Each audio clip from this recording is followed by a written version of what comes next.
Oi gente, tudo bem? Mais um vídeo do Clube da Leitura no ar. E no vídeo de hoje nós estamos aqui fazendo o relato do capítulo 8 e capítulo 9 do livro A Libélula no Âmbar. E já vamos deixar registrado aqui no início do vídeo quais serão os capítulos para a leitura de semana que vem. Capítulo 10 e capítulo 11, combinados? Os capítulos estão grandes, por isso a gente só tá lendo 2. Quando tiver um mais curtinho por aí, a gente lê 3 e assim vai, para a leitura também não ficar maçante e cansativa, já que esses capítulos são muito políticos. Ou seja, se a gente não tiver um pouco de atenção a mais, se a gente não ler com cuidado, alguma coisa pode confundir nossa cabeça, alguma coisa pode passar desapercebida e a gente não quer isso, né? Lembrando para vocês que aqui no box de descrição sempre ficam as perguntas que vocês mais fazem aqui. Como? Onde assistir a série? Onde comprar os livros de vocês? Onde baixar os livros também para quem quer baixar a versão PDF? Sempre tem essas perguntas e as respostas para elas aqui no box de descrição. Inclusive tem o link aqui onde vocês conseguem comprar todos os livros de vocês com um precinho super bacana. É uma seleção feita por mim, então todos os livros estão com um precinho super bacana e de quebra vocês me ajudam também a ganhar uma comissão. Como eu disse para vocês, esses capítulos que a gente tá lendo são capítulos muito políticos, né? Envolve muita politicagem e também envolve muito glamour de Paris. Gente, a vida de Paris, né? Pelo menos a vida da alta sociedade parisiense é muito glamurosa e a gente vai aprendendo, a gente vai vendo um pouquinho de como é a vida na corte naquela época. No início do capítulo 8, a Claire nos relata que o Jamie tem trabalhado demais ali no trabalho que o primo Jared deu pra ele, então ele tem se dedicado muito. Afinal de contas, também é do interesse dele ter contato com esses homens mais ricos, com esses homens mais influentes de Paris. Então o Jamie tem se dedicado muito a esse trabalho dele e a Claire tem ficado ali, na dela, porque não sobra muita coisa pra ela fazer. A administração da casa não é uma coisa que exige muito dela, afinal de contas todos os empregados já sabem o que eles precisam fazer, porque já fazem isso há muito tempo, então assim, a Claire não tem muita coisa pra fazer. E aí o Jamie, vendo que ela tá tão entediada assim, ele fala, então vem cá, me ajuda aqui com esses números, me ajuda aqui olhando essa papelada, vamos fazer alguma coisa de útil. E aí quando os dois estão trabalhando ali, chega um dos clientes do Jamie, é um homem mais velho, é um senhor, e eles estão conversando ali a respeito dos Stuarts, ele faz perguntas ali pra tentar encurralar o Jamie, que se sai muito bem a propósito, né? E aí ele fala, não, eu estou indo para o Porto para receber a minha sobrinha de 13 anos, se não me engano é 13 anos mesmo, 13 ou 15 anos, mas eu acho que é 13 anos, que está vindo, né, para se casar. E a Claire já fica abismada, né, nossa, 13 anos se casando, e mais abismada a Claire fica ainda quando descobre que o noivo dela é um senhor.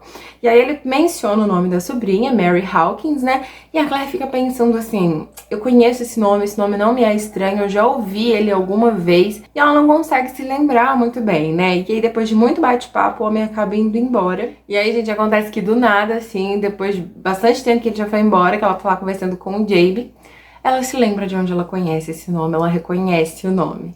Ela fala, essa é a mulher que vai se casar com Black Jack em 1745. Ela vai ter um filho dele e aí vai começar toda a linhagem, toda a descendência do Frank. E aí o Jamie fala, mas se você nasce, não tem como, porque o Black Jack já tá morto. Ele morreu no ano passado, né? Então assim, como que ele vai ter um filho se ele nem tá vivo mais? E aí o Jamie tenta consolar a Claire a respeito da linhagem do Frank, fala, talvez ele ache alguma maneira de existir no seu tempo, né?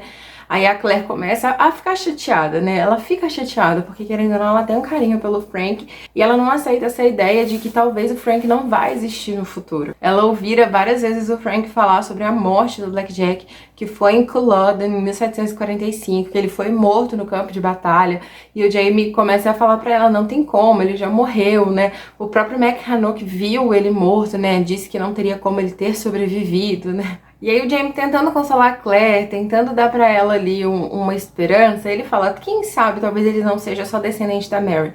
Ela fala, impossível, se você visse o Frank, você saberia que ele é parente direto do Black Jack, porque eles são idênticos. É a primeira vez que a Claire conta dessa semelhança extrema que os dois têm pro Jamie. E aí surge uma pitada de esperança no Jamie, né? Já que a gente conseguiu mudar a data da morte do Black Jack, quem sabe a gente não vai conseguir fazer com que esse levante jacobita nunca aconteça. Existe uma possibilidade, então, da gente mudar o futuro, já que a gente mudou essa parte da história. E aí a Claire vai e fala, é verdade, eu não tinha parado pra pensar por esse lado. Ao mesmo tempo que a Claire tem uma notícia ruim ali, né, de que talvez o amado Frank dela não vai existir no futuro, né, o amado, mas nem tão amado assim, né. Então ela fica ali com aquela esperança de quem sabe realmente a gente não consiga acabar com o Levante Jacobita, a gente não consiga salvar a Escócia de uma certa forma. E aí nessa mesma noite, o Jaime ele tem um pesadelo com o Blackjack. Gente, nossa, é um pesadelo muito forte. Tem muitos detalhes do acontecido, né? Eu não consegui entender muito bem se foi o sonho ou se foi realmente uma lembrança do que aconteceu com o Blackjack. De tão forte que foi esse trecho do livro, eu não consegui prestar muita atenção, sabe? Eu ficava imaginando as cenas e não era muito legal. E aí eu não consegui entender muito bem se foram lembranças ou se foi realmente um sonho. Eu sei que o Jaime teve um pesadelo horroroso, né? E foi difícil pra Claire ali tentar consolá-lo naquela noite, tanto que ela nem conseguiu. E no dia seguinte ela conta pra gente que o Jaime já tava assim, outro, sabe? Ele acordou super bem, super animado, fazendo as piadinhas que ele sempre faz. Nem tinha traços daquela noite horrível que ele passou. Aí a Claire pensa assim, nossa, eu preciso ajudar o Jaime a dormir melhor de uma certa forma. Eu tenho algumas coisas aqui, dá pra me fazer assim, um remedinho pra ele conseguir dormir melhor, mas eu preciso de alguns ingredientes que eu não tenho.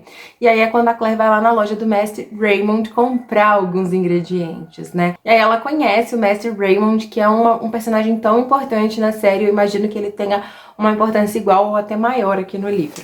O jeito que eles se conectam, né, eles têm uma conexão bacana, né, afinal de contas eles estão do mesmo ramo, eles trabalham com a mesma coisa, mas eles têm até um laço ali bacana, eles criam, parece que uma amizade a princípio bacana. Sabe quando o santo bate? O santo dos dois bateu aqui nesse primeiro momento, eles fizeram até piadinhas ali, né, a respeito da aparência, na verdade a Claire faz uma piadinha a respeito da aparência dele, achei assim bem desnecessário, né, mas ela fez.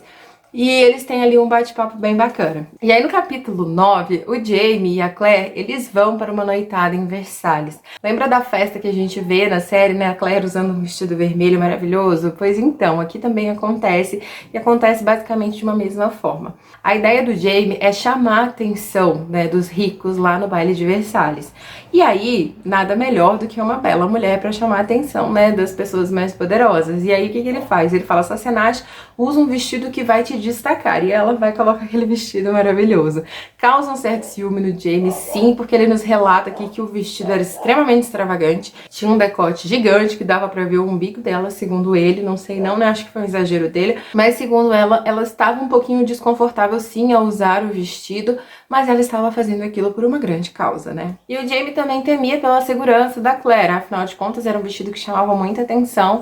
E ele ficava imaginando os pensamentos que a visão da Claire, né, vestida daquela forma, pensamentos que essa visão despertaria nos homens, e ele temia pela segurança dela. E ela nos conta que ela foi extremamente assediada, né, durante esse jantar, durante o baile lá em Versalhes. Inclusive, ela estava usando um leque, né, pra esconder o decote dela, e por várias vezes ela precisou bater nos homens, na cabeça dos homens que tentavam algo a mais ali com ela. Que triste, né, gente?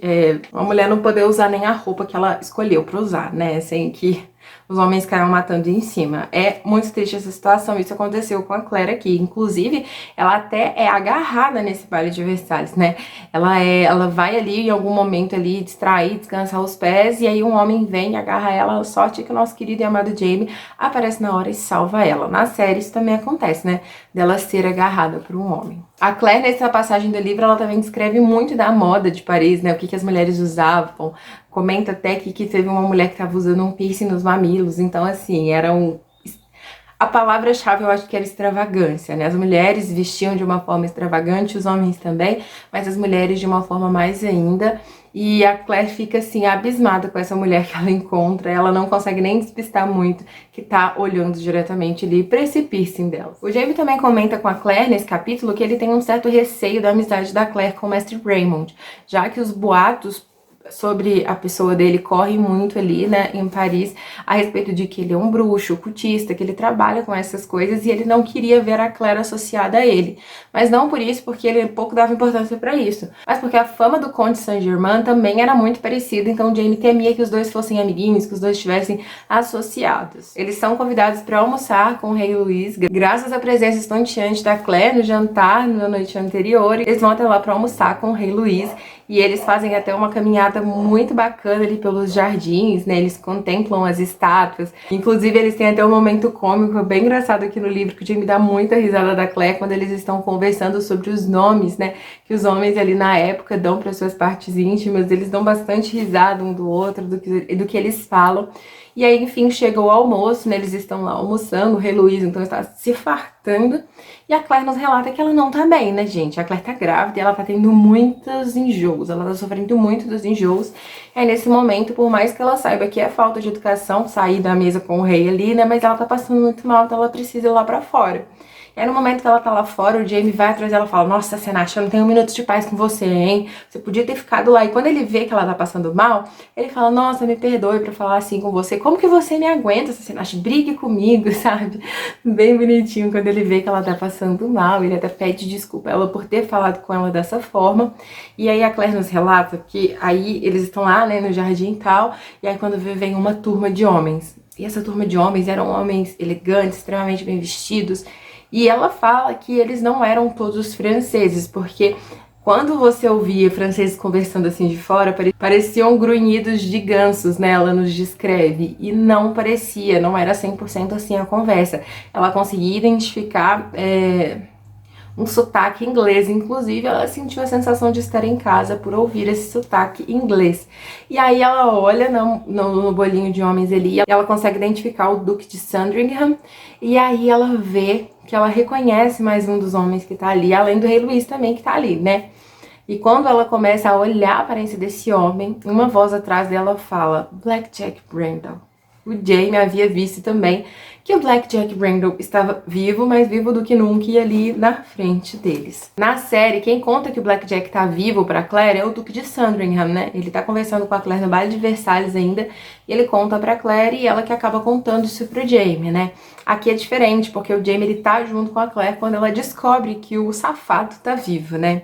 E aí agora a gente tem que ver qual vai ser a reação do Jamie, se a reação dele vai ser parecida com a dele na série, se vai ser diferente, como que ele vai lidar, né, com essa notícia de que o Black Jack está vivo e está bem ali diante deles. Eu não vou mentir pra vocês que essa coisa dessa politicagem tá me cansando um pouco, sabe? A leitura tá sendo cansativa, mas nos momentos em que a gente tem ali cenas do Jamie, da Claire, no momento que a gente tem ali as descrições da vida em Paris, né?